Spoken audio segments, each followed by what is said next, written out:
alpha, which is the lift curve slope. Okay, this one. And also this one. Lift curve slope ng ating wing and lift curve slope ng ating aft tail. Okay? Though before that, let's look at this one first, yung sa aerodynamic center natin. Ang aerodynamic center natin, it actually shifts. Depende sa ating flight regime. And again, katulad ng ginawa natin sa doon, which is essentially just a subsonic flight, if you try to convert yung ating 140 miles per hour at tayo, tama, yung sa given ko, 140 miles per hour is roughly 0.2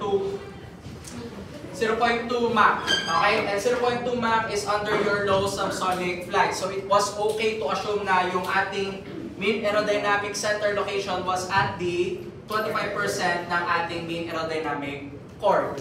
Tama? Understood yun? Okay? Pag subsonic flight, we can assume na yung ating mean aerodynamic center is somewhere 25% from the leading edge ng ating mean aerodynamic chord. Okay? But for flight regimes na 0.4 hanggang 1.1 inclusive, pag yung Mach natin nandun, ang gagamitin natin formula for the change in the location of the mean aerodynamic center ay 0.26 multiplied by m minus 0.4 raised to 2.5. Okay? Ang makukuha nyo pa lang dyan is the change in mean aerodynamic center. Etong change in mean aerodynamic center, implement pa natin sa actual calculations for the new position ng mean aerodynamic center. That's yung location ng mean aerodynamic center natin, assuming na 25%. Ito yon, quarter chord. Okay? Ito yung 6.09 natin. Yung nakuha nyo doon, hindi pala 6.09 to, it's your 18.9. Okay? Ito yung 18.9 plus yung ating correction for mean aerodynamic center. Ito, pag inclusive 0.4 hanggang 1.1, you use this to get this one. And then, lalagay nyo here. And then, square root ng SREF. Depende kung ano yung kinukuhanan natin ng mean aerodynamic, bagong location ng mean aerodynamic center. Either SW or SH. Okay? Pag naman yung ating Mach ay more than 1.1 na, that's 0.112 minus 0.004 Mach. Makukuha nyo dyan, lagay nyo here, compute. So, makukuha nyo yung bagong location ng inyong mean aerodynamic center for the wing or for the aft tail. Okay? So, balik tayo dito sa formula natin sa unang underline. That's your lift curve slope. Okay? Lift curve slope kasi essentially, again, we're trying to yung sa una natin ginawa is essentially getting a point parameter lang for the body. But we have to take into consideration this aerodynamic performance ng aeroplano when it comes to stability. So, kaya gumagamit na tayo ng lift curve slope. Essentially, yung lift curve slope is yung, ito diba? Itong slope na to, that's the CL sub A, this is the C, CL, and then this is the D alpha. Okay? Diyan ang galing yung bakit wala na tong D alpha, tas bakit may mga D alpha pa yung mga yun. Okay? To get yung ating lift curve slope, this is the formula. Okay? Either lift curve slope ng wing or either lift curve slope ng tail, horizontal tail. So you have 2 pi aspect ratio multiplied by the ratio ng exposed area over the reference area multiplied by the fuselage lift factor. And then divided by 2 plus, etong buong term na to, nakasquare root to hindi kasama yung 2 plus, itong buong term na to, nakasquare root. Hindi kasi ako nagmamahabang square root kasi hindi ako magaling mahabang linya. Okay, pangit pag mahabang linya. So, again, this is square root. Naka-raise to 1/2. Alam naman na ang square root ay, ano diba? Ratio na fraction exponent, ang root. Okay? So that's 4 plus a squared aspect ratio squared multiplied by beta squared. Itong beta squared is that one. Makukuha yung beta squared na to, 1 minus m squared. Okay? Yung m na to, alam naman na paano kumuha ng m? Probably, hopefully, yes. Tama? Thus m is equal to v over a such that a is equal to krt. Do not assume na constant unless hindi sinabi. Okay? Yung V na ilalagay nyo dito is either V sa W or V sa H. Okay? Depende kung ano yung wing nyo. Kung W ito, V cruise na nararamdaman ng ating main wing. Pag H to, yung V na nararamdaman ng ating tail. Okay?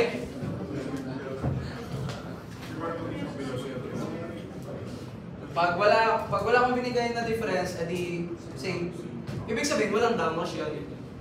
Pero pag may downwash, probably meron. May pinagkaiba. Okay?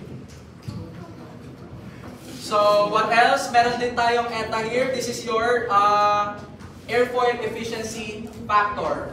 Okay? Nakukuha tong airfoil efficiency factor from the lift curve slope ng ating airfoil over 2 pi. Yung nakuha natin beta here, square nyo lang muna bago nyo i-put doon. If this is not given, kasi mostly this is empirical data na because a lot of the values for getting the lift curve slope ng infinite airfoil ay via CFDs. Okay? Kung hindi given to, kung hindi given ang lift curve slope ng infinite wing, assume 0.95. Okay? Pag given ng C sub L na maliit alpha, divide nyo muna sa 2 pi beta para makuha yung ating airfoil efficiency factor. Okay? Yun yung gagamitin dito na i-square nyo. Quantity 1 plus square netong tan sweep x. Okay? Tan sweep x.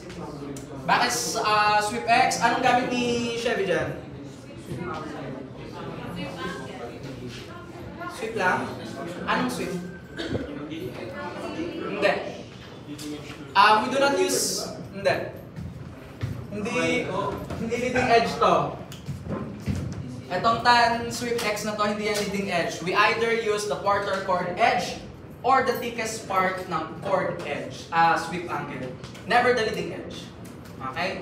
Kasi hindi doon nag-act ang, tawag ito, mean aerodynamic center. Okay? Mali po yun.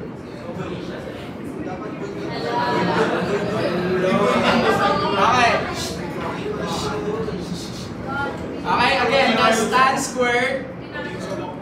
Pangalan na to, sweep angle x. Bakit sweep angle x? The most common angle na ginagamit for this calculation is the yung sweep sa location ng thickest part ng airfoil. Okay? Location ng thickest part ng airfoil, marunong kumuha if, for example, you have NACA Series 4, dalawang dulo. Kung kung 12 yan, nasa 12% ng MAC. Okay? So, para sa yan? Yes.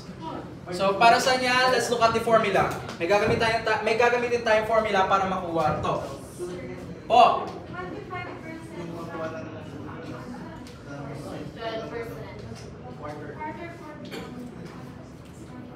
Either you use quarter chord or yung place kung nasaan yung pinaka-thickest part ng airfoil. Most commonly, ang ginagamit is the place kung nasaan yung thickest part ng airfoil.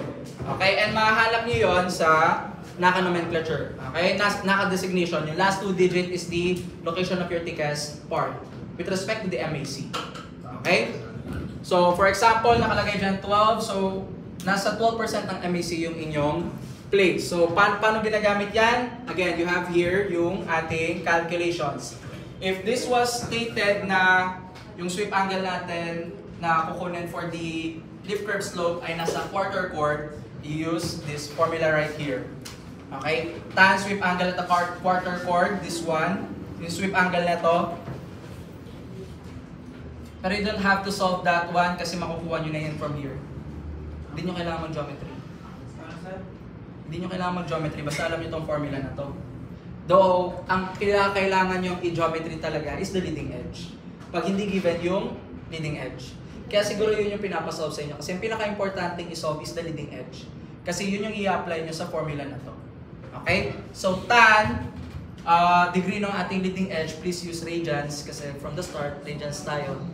Okay? Radians minus 4 over aspect ratio multiplied by 1 minus taper ratio, 1 plus taper ratio. And you will get this.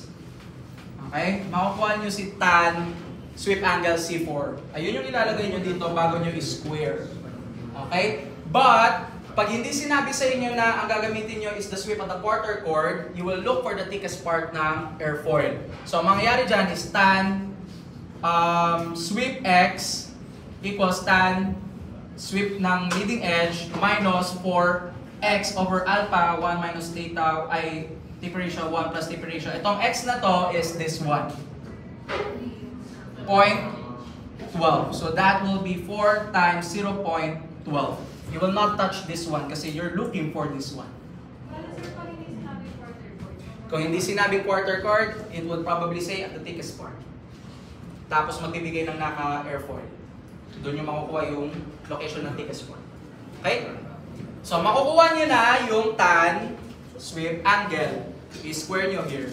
Do not forget to square it. Pag ilalagay nyo na dito sa formula na to. And then again, balik yung ating beta. And then square root na itong lahat ng to except kay 2 plus. So makukuha nyo na si CLAW tsaka si CLAH. Okay? Yung alpha ba? Alpha. Ito? Tsaka to? Yes, those are aspect ratios. Hindi ko lang nilalagay para bawas letter, pero those are aspect ratios. Kasi baka isipin nyo dalawang factor to eh. Masanay kayong AR. Okay, sige, AR to. AR yan.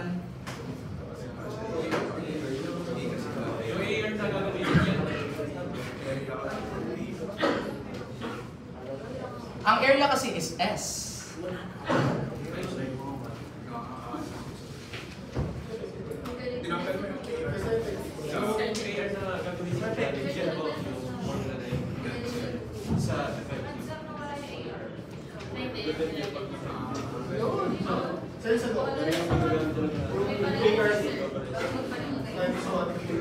Anong tinitignan nyo? End plane. Ano meron? May AR dito?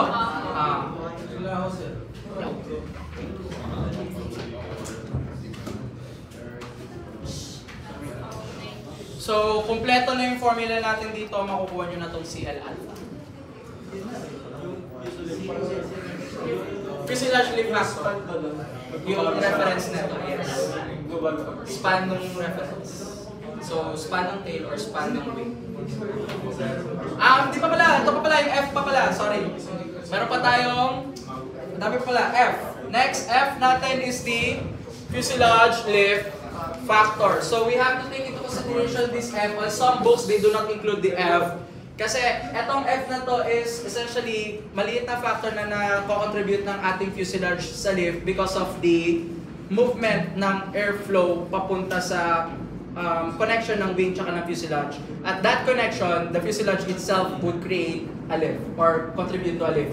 That is yung fuselage lift factor multiplied by, makukuha nyo yan by 1.07 quantity 1 plus diameter ng fuselage over span ng ating reference. So kung CLW to, span ng W. Kung CLH to, span ng tail. Okay? Hindi. Magkaiba. Magkaiba ang fuselage factor nila. Sir, sorry. Yung V ang iba? Yes. Though maliit lang difference kasi. Kasi maliit na value. Po. Yung may iba lang si B.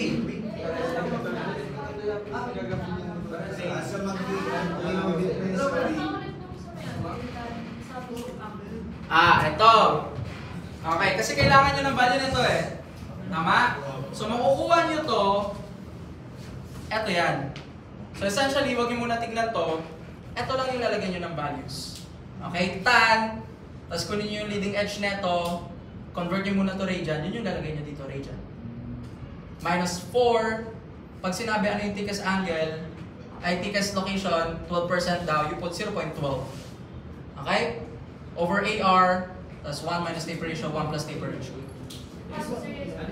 Pag quarter chord, mawawala lang yung X dito. Pero yung quarter court nilalagay doon sa... Nilalagay doon sa video. Naka-dictate na... Pag hindi naka-dictate na quarter chord, automatic at the thickest section. Kasi ang default natin, thickest section. Yung ilalagay dito sa quarter court nila. Ito? Hindi, X. Kasi ang tama dito is sweep angle at the maximum location ng maximum thickness. Location ng maximum thickness ng earphone. Pero kasi on some books, they use yung sweep angle at the quarter chord. Why po siya nag-a-up sa ano? Sa kasi yung ginagamit kasi na hindi Not sure. Kulang ako sa aral on that one. Pero on Raymer notes, maximum thickness. On some books, on the quarter chord.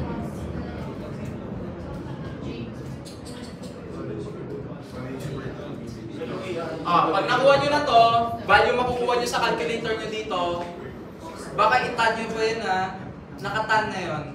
Okay? Unless, hindi, wag nyo na. Kasi tan naman na yung pinapahanap dito. So you do not have to isolate.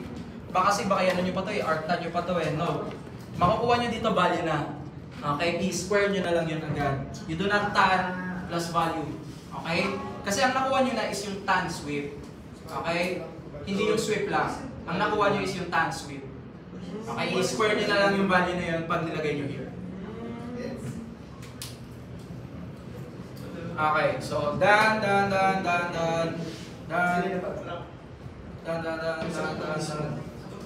So we're done with the coefficient of lift curve slope ng wing tsaka ng tail. Okay? Next. Okay, para saan pala yung nakuha natin dalawa? So you have your basic calculations for coefficients of lift. Tama? Yung yung L equals L over 1 half rho B squared S. Again, yung calculation na yun is for static and total lang. Not taking into account the variations in degrees. So if you want to get the coefficient of lifts with respect to variations in the angle of attack, ito yung calculation natin for that. Okay? Kasi essentially, again, that's your CL is equal to DCL over DA. Pag kinancel natin yan, that will be CL A multiplied by A. So ito yan. Okay?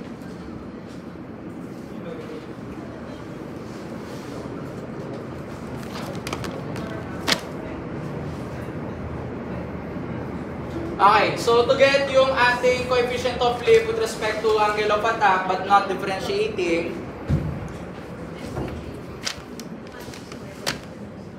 multiply natin yung ating lift curve slope to the effective angle of attack. Ang effective angle of attack natin is adding the angle of attack of the aircraft. Yung aircraft, it has its own angle of attack, plus yung angle of incidence ng ating wing. Alam ang angle of incidence? You have the body axis, remember? Tapos if your airfoil, yung chord ng ating airfoil does not align with the body axis, yung increment nun is the incidence angle. Okay, ayun yun, i-add natin yun. And then minus yung ating lift curve, zero lift, angle of attack. Okay, this is for correction and trim purposes. Okay, kasi essentially, we're trying to trim the aircraft again to zero lift drag. So, you subtract yung angle natin for zero lift. Okay? So, either given to or you have to solve for this one. Okay? And para naman dun sa ating coefficient of lift para sa horizontal tail, same lang. Ang naiiba lang is most likely meron tayong downwash. Okay? Subtract the downwash to the angle of the downwash to the total angle. Okay? Sometimes, meron din tayong upwash dito sa taas na to, but bihira to. This is only true kapag meron tayong either aircraft sa harap or meron tayong yung relative wind natin, it's not steady. Okay? Nagkakaroon tayo ng upwash on the main wing. Hindi clean yung airflow. Okay? So, ang nagkakaroon lang talaga ng mga upwash, downwash is yung sa tail. You subtract the angle of downwash. Okay? So that's the lift coefficient with respect to the angle of attack. Next, talking about flap deflection, yung nga, meron tayong mga, aside from angle of attack, yung flap deflection can affect yung ating calculations. Okay? For example, if you're trying to look for the change in angle of zero lift angle of attack, ito yung formula natin for that. Para saan to? Kasi pwedeng ito yung ibigay sa inyo, tapos initial angle yung binigay, initial angle, tapos change in zero lift angle. So, para mahanap nyo yung actual zero lift angle, you have to subtract both. Okay? Pag hindi binigay sa inyo yung change, ito yung formula. Okay? That's negative 1 over CL alpha, yon yung buong yon, multiplied by this thing. I forgot what you call this thing eh. And then, yung flap deflection in radian. Okay? Flap deflection, alam mo to, di ba? Kung naka-sweep to, okay? That's your flap deflection.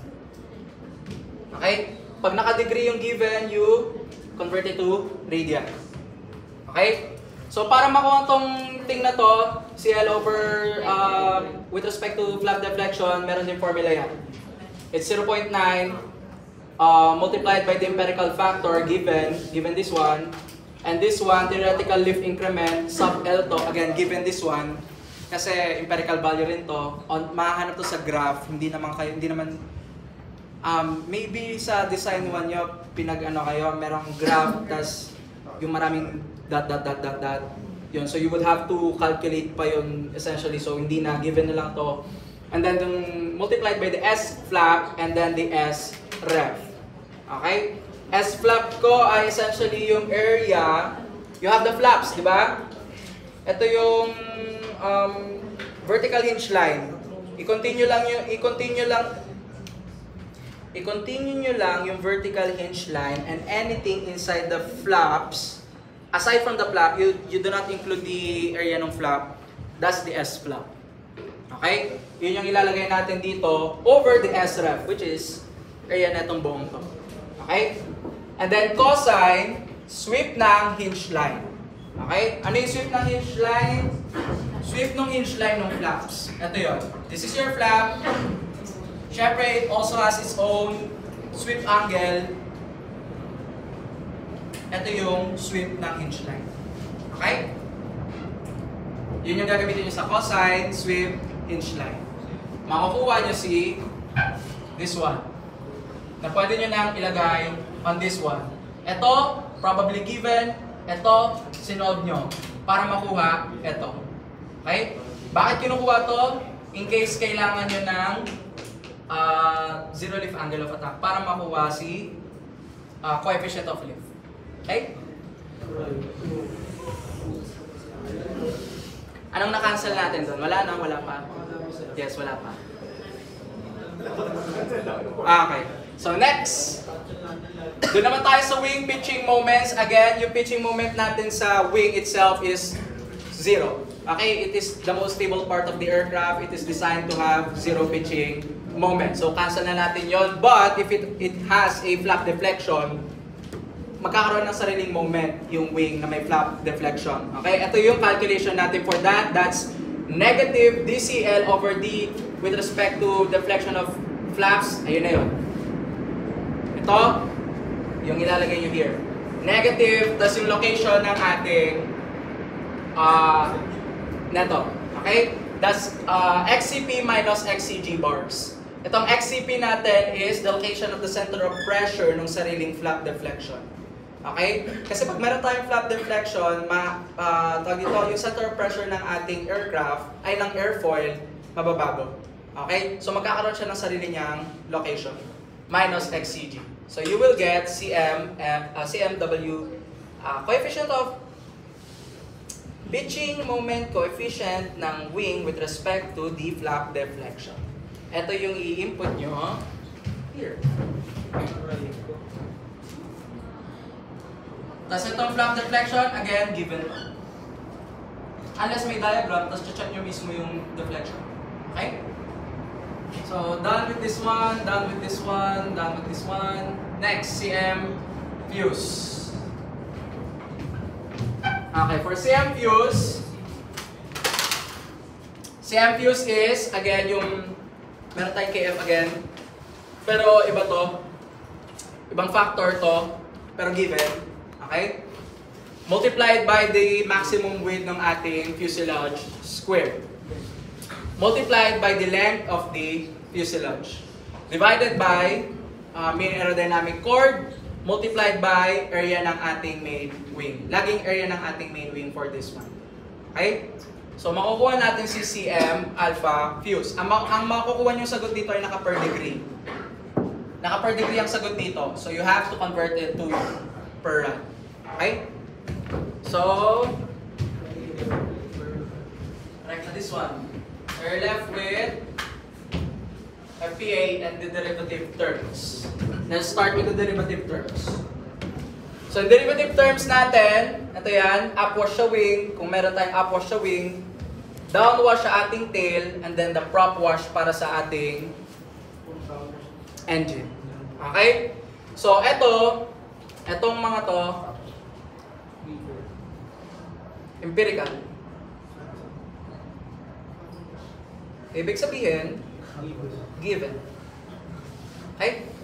So, itong one, tapos ito, given yan. Sa prop wash, ito na yan agad, estimate.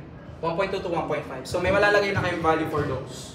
So, you would have to rewrite nyo to into 1 minus the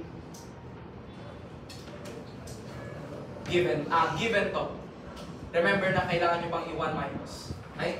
And this one, automatic, substitute 1.2 or ay 1.2 to 1.5. Depende sa given.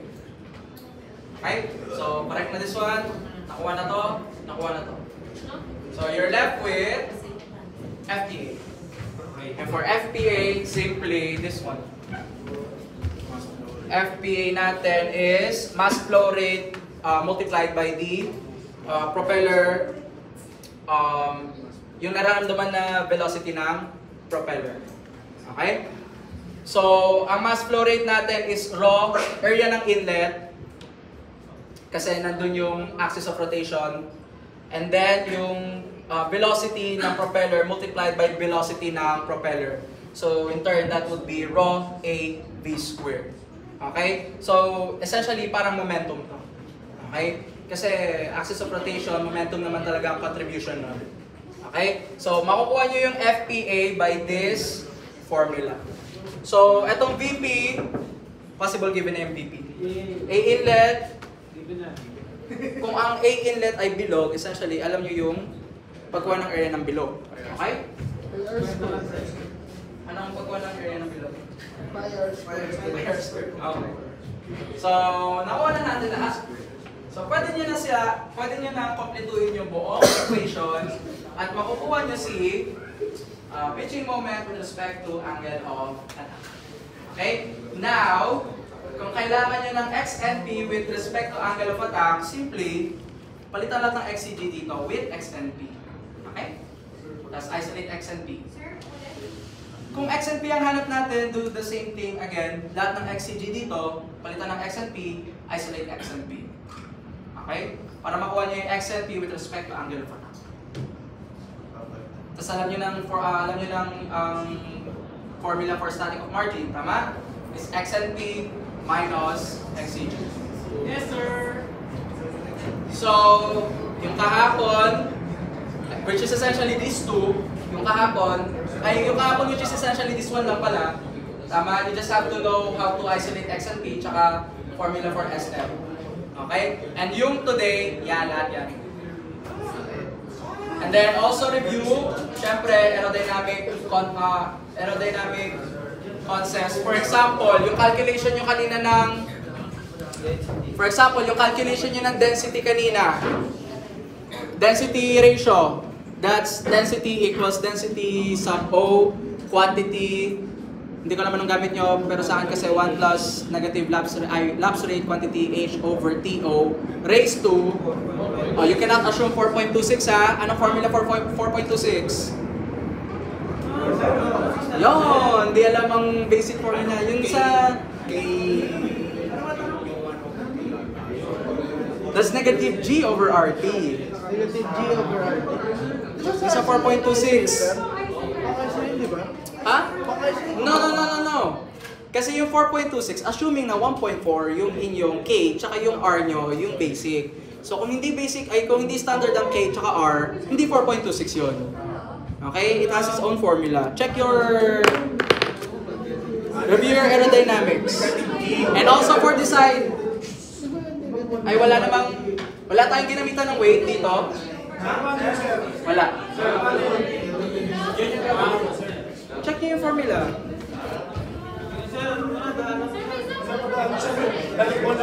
Wala po. Anong gravity natin, mga gar? Hindi na kailangan ng sample nito. 6.5. Kasi usage lang ng formula. So, kailangan nyo lang sa ulan. Sir, yung gravity po natin na 9.06. Oh, yun ang constant. Oh. Ang pwede magbago is si K tsaka si R. Kala ko negative G over RT. Okay, di ba, sir? Negative G over KT.